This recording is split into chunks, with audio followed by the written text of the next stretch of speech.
ओम शिवा जय माता दी। पुनः स्वागत है आप सभी का। बहुत प्यारे से मिथुन राशि मिथुन लगन के हमारे बड़े प्यारे प्यारे जातक जनवरी 2026 मासिक राशिफल कैसा जाने वाला है इसके ऊपर चर्चा करेंगे। अगर गोचरीय व्यवस्था के आधार पर इसको दिसंबर 2025 से कंपेयर करते हैं, सम्मुख रखते हैं, आमने सामने रखते हैं, तो बहुत बड़े परिवर्तन कागजों के आधार पर तो नहीं है, क्योंकि 4 ग्रहों का एक गुट बना हुआ है, वो साथ साथ में चल रहा है। एक एक दिन आगे पीछे कर लीजिए, वो दोबारा जो है धनु राशि को छोड़कर मकर राशि में पहुंच जाएंगे, बस इतना ही है। लेकिन थोड़ा सा बारीकी दृष्टि से देखेंगे, थोड़ा मैग्नीफाई करके देखेंगे तो राशि परिवर्तन हो रहे हैं सभी ग्रहों के। तो एक राशि की प्रकृति अलग है, तत्व अलग है, वो अलग उसमें जोन में शिफ्ट हो रहे हैं। तो ये कहा जा सकता है कि जनवरी 15 के पश्चात, यानी कि आधा जो जनवरी आपकी निकल जाएगी, उसके पश्चात जो है बहुत सारी चीज़ें बड़े लेवल की वो चीज़ होने की तैयारी जो है वो शुरू हो जाएगी। चलिए विषय प्रारंभ कर लेते हैं। सबसे पहले जो वक्री बृहस्पति यहाँ बैठे हुए हैं, यह उन लोगों को बहुत ज़्यादा फ़ायदा देंगे जो अपने निवास स्थान से दक्षिण दिशा की तरफ जाके काम धंधा देख रहे हैं, पढ़ाई इत्यादि कर रहे हैं, किसी प्रकार की बड़ी डिग्री पीएचडी इत्यादि में लगे हुए हैं, या बिल्कुल विदेशी धरती पे जाके बैठे हुए हैं, कोई भी कंट्री हो, भारत से बाहर है, इस धरती से बाहर है, और ज़्यादा उनको गिनिएगा कि बीच में कोई जल का सोर्स है, उसको पार करने के पश्चात जो विदेशी धरती पे बैठे हुए हैं, यानी कि लगता ज़मीनी बॉर्डर है, बीच में कोई भी जल का सोर्स नहीं आया है, उनको जो है लाभ देते रहेंगे, यानी उनके जीवन में धीरे धीरे समृद्धि को बढ़ाते रहेंगे। और 11 मार्च 2026 तक की चीज़ चलती रहेगी। अब लग्नेश की स्थिति जो है 2 जनवरी को अस्प्रभाव में धनु राशि में बैठे बैठे इस प्रभाव में आ जाएंगे, फिर ये अष्टम में पहुंच जाएंगे। थोड़ा सा ध्यान बना के रखिएगा कि अष्टम का जो बुध है वह थोड़ा सा आंतों में कुछ समस्या दे सकता है, बड़ी आंत में समस्या दे सकता है, खास तौर से उन जातकों को जिनकी आदत है कि बगैर फ़ोन के, बगैर टीवी के, बगैर किसी अन्य सोर्स के वो भोजन नहीं कर सकते हैं, और वो चबा चबा के खा ही नहीं सकते हैं, केवल निगल कर खाते हैं। ये आप काउंट करिएगा कि भाई ये चीज़ें हैं, तो ये लिटरली जो है सीधा फर्क जो है आपकी आंतों में पड़ता है। और बुध जब अष्टम में पहुंच जाएंगे तो ये पहुंचेंगे 17 तारीख को अष्टप्रभाव के साथ। जब ये अष्टम में पहुंच जाएंगे तो ये मकर राशि है, तो ये ध्यान बना के रखिएगा कि अभी वर्तमान में दिसंबर 2025 को अगर हम लेकर चलते हैं साथ में, कि इसी चीज़ों के साथ अगर हम जनवरी में प्रवेश कर रहे हैं, तो बहुत सारी समस्याओं के हल भी मिलने लग जाएंगे। लेकिन उसमें जो हल मिलेगा वो केवल मस्तिष्क आधार पर मिलेगा, फिर उस पर कार्य करना पड़ेगा।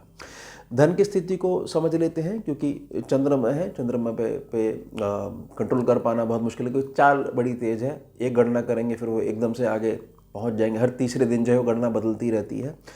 लेकिन बहुत सारे ग्रह जो सम्मुख जो बैठे हुए हैं, तो धन की स्थिति को मैं ये नहीं कह सकता खासतौर से कि धन के भंडारों को कि अति सरल रहेगा, लेकिन मैं ये कह सकता हूँ कि सामान्यता जो है उसकी ऊर्जा ठीक ठाक बनी रहेगी। अगर जो है बहुत ज़्यादा प्रचार प्रसार, बहुत ज़्यादा दिखावट में कि नहीं करते हैं तो, है ना, जहाँ तक है कि मेरे तो जो है दिन का जो है कई लाख रुपए का खर्चा, बताओ कहाँ से आएगा, तो सवाल भी तो उठेगा ना, भाई ऐसा क्यों है, क्या काम कर रहे हो आप ऐसा। तो बस उस चीज़ को थोड़ा सा ध्यान में रखते हुए कि समय थोड़ा सा ऐसा है। उसके पश्चात 15 तारीख के पश्चात जो है सारे ग्रह जो धीरे धीरे आगे पहुंचना शुरू हो जाएंगे, तो इसमें बदलाव आना शुरू हो जाएगा, धन भंडारण थोड़ा सा सरल होने लग जाएगा, यानी जो अनावश्यक खर्चे जो आके खड़े हो जाते हैं उनमें कमी आने लग जाएगी। तीसरा सेक्शन है केतु है। देखिए केतु और राहु आपके इसमें जो गोचर में कुंडली बनाई गई है इसमें उल्टे बैठे हुए हैं, स्कैनिंग विद्या में बोला जाता है उल्टे बैठे हुए, यानी राहु को होना चाहिए था तीसरे सेक्शन में और केतु होना चाहिए 9 सेक्शन में, उल्टे बैठे हुए हैं। उल्टे बैठने का मतलब सिर्फ एक ही चीज़ होता है कि जातक को ऐसा लगता है कि वह बहुत ज़्यादा इंटेलिजेंट है, उसको सब चीज़ क्लियर है, और कहीं ना कहीं एक निजी अहंकार आ जाता है कि मैं किसी से पूछ नहीं सकता हूँ, नहीं तो बात ये हो जाएगी कि मुझे कुछ नहीं आता है। ये थोड़ी सी चीज़ें जो हैं या केतु के बैठने से प्रभावित हो रही हैं, और व्यर्थ की इरिटेशन जातक के मन में जो है बनी रहती है, उसके व्यवहार में बनी रहती है कि ज़्यादा उसे छेड़ दिया आपने तो एकदम से जो भरा बैठा है वो निकलने जाता है। मेरी निजी प्रार्थना रहेगी जो जातक जो है एक ऐसी ज़िंदगी चाहते हैं कि बहुत बड़ा बनना चाहते हैं, सामान्य कुछ भी अपने जीवन में नहीं, वो स्वीकार ही नहीं करना चाहते हैं, तो उस हिसाब से आपको लोगों को स्वीकारना भी आना चाहिए। जितना अधिक आप स्वीकारना सीख जाओगे तो प्रकृति आपको स्वयं ही आगे बढ़ाना शुरू कर देगी, और फिर ग्रहों में जो है परेशान होने की जरूरत नहीं पड़ेगी कि अब ग्रह इस महीने क्या कह रहा है। ये ध्यान बना के रखिएगा। दिसंबर एंड में जाकर स्थिति राहु और केतु की बदलेगी, शिफ्ट होंगे। फिलहाल तो काफ़ी महीने तक ये यहीं पे बने रहेंगे, 11 महीने तो यहीं बने रहेंगे। अब ये जो सूर्य जो यहाँ के स्वामी हैं, सूर्य 14 जनवरी को मकर राशि में पहुँच जाएंगे। सूर्य का अष्टम में आने का यही मतलब है कि थोड़ा सा आप ये ध्यान बना के रखिएगा कि आपकी निजी प्रकृति में थोड़ा सा क्रोध इत्यादि की कुछ चीज़ें जो हैं वो बढ़ सकती हैं, और थोड़ा सा मन में अस्थिरता आ सकती है। लेकिन जैसे जैसे मैं प्रार्थना कर रहा हूँ, उस प्रार्थना को स्वीकार कर लेते हैं तो कोई चीज़ आएगी, वो आपको उकसाने का प्रयास करेगी, वो घटना विशेष, लेकिन आपका रिएक्शन सधा हुआ होगा, वो सारी चीज़ें ठीक रहेंगी। उसके पश्चात जो है चौथा सुख स्थान है, 17 तारीख को बुध जो है ये अष्ट प्रभाव के साथ जो है ये आगे पहुंचेंगे। 2 जनवरी को अष्ट प्रभाव में आ जाएंगे। बुध की जो गणना है अब सुख स्थान के हिसाब से समझते हैं, हमने लग्नेश के हिसाब से समझी थी। सुख स्थान के स्वामी का जो है सप्तम से अष्टम में जाना, तो ये चीज़ समझ लीजिएगा कि आने वाले समय में भी बहुत अधिक जो है आपकी ग्रोथ देखने को मिलेगी। 17 तारीख के पश्चात ये पॉजिटिव चीज़ें बनने लग जाएंगी। हमारा कार्य है कि केवल हमें पॉजिटिव रहना है और पॉजिटिव ही देखना है और पॉजिटिव ही बताना है। व्यर्थ की चीज़ों पे हमने ध्यान नहीं देना, क्योंकि हम उनको अपनी मानसिकता में कोई स्थान नहीं देना चाहते। इस नियम पे चलने से ही सफलता मिलेगी, ना कि सब चीज़ों को साथ में लेकर चलने से सफलता मिलेगी। ना, जो नहीं चाहिए उसके बारे में ना विचार करना है, ना देखने की भावना रखनी है। अब पंचम भाव है, पंचम भाव के स्वामी जो है तुला राशि, यहाँ पर शुक्र हैं। 13 तारीख को जो है अष्ट प्रभाव के साथ ये भी अष्टम में पहुँच जाएंगे। प्रार्थना रहेगी कि थोड़ा सा अपने स्वास्थ्य के प्रति थोड़ा सा ध्यान दीजिए। शरीर है तो 10 चीज़ें चलती हैं, और यही लेसन जो है आपने अपने बच्चे को आगे पास ऑन करना है।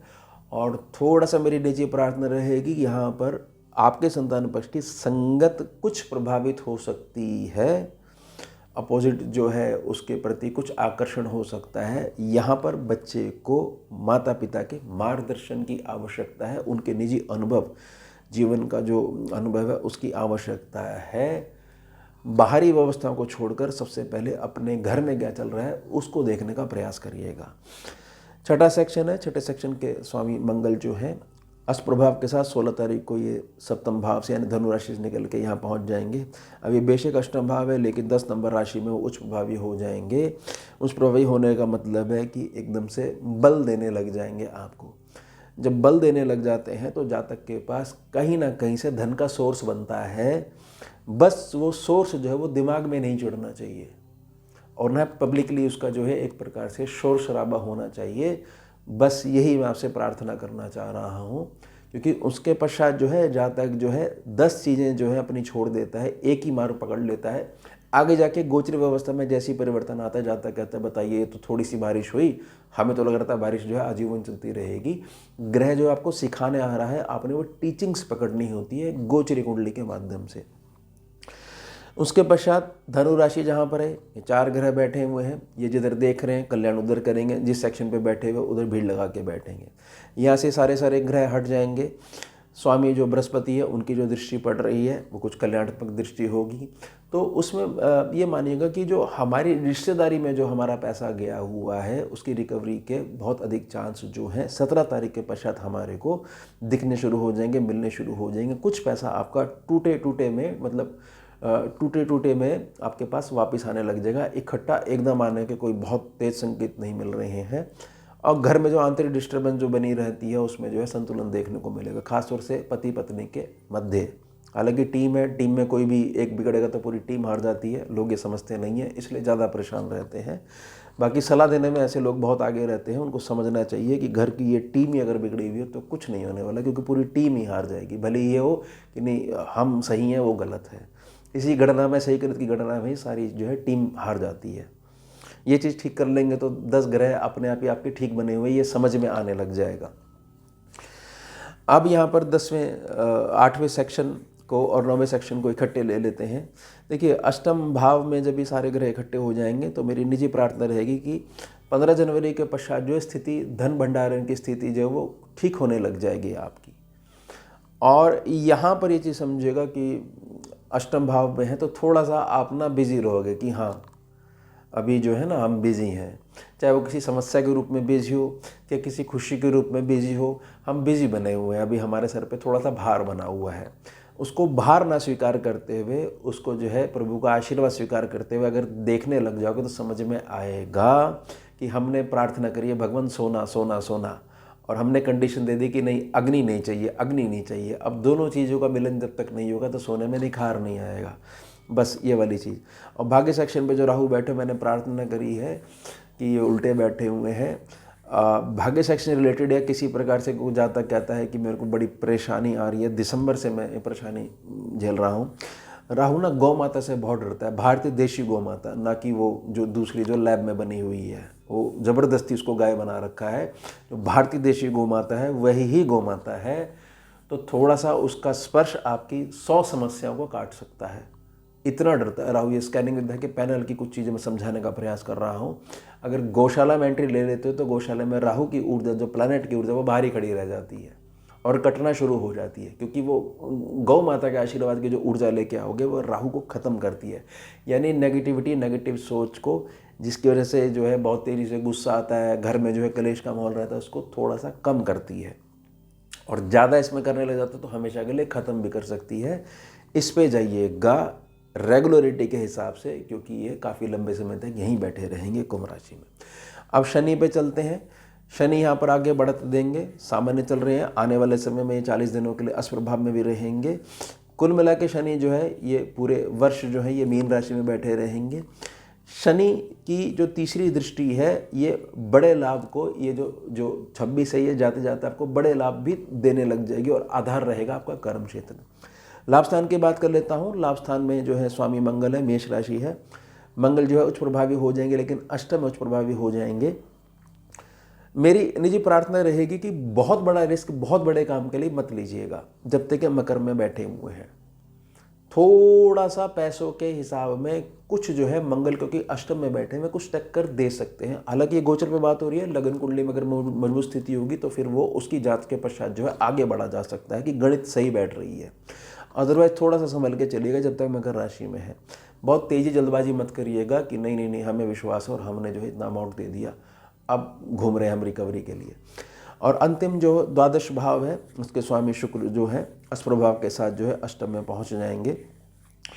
निजी प्रार्थना रहेगी कि शुक्र जो है द्वादश के स्वामी होकर जो है, और स्वामी में भी वृषभ राशि के यहाँ पर जो है स्वामी होकर जो है, क्योंकि द्वादश में पड़ रही है, अष्टम में पहुँच गए हैं, मंगल के स्थान में पहुँच गए, जहाँ मंगल उच्च है लेकिन अष्टप्रभाव के साथ है। बुध भी वहाँ पहुँच जाएंगे 17 तारीख को।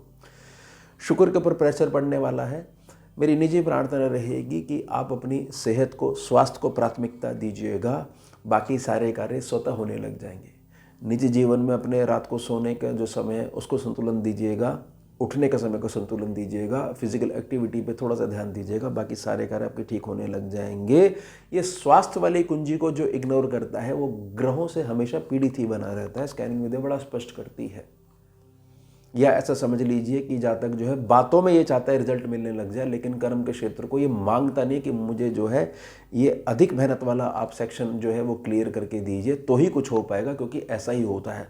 जहाँ जातक जो शॉर्टकट से घूमने का प्रयास करता है वहाँ शुक्र जो है नेगेटिव, जो शुक्र का दूसरा रूप है, हर ग्रह के ना 2 रूप होते हैं, वो एक्टिवेट हो जाता है और जातक जो है थोड़ी सी स्पीड जो आगे बढ़ता है और लॉन्जेविटी में जो है वो पीछे रहने लग जाता है। तो ये ध्यान बना के रखिएगा।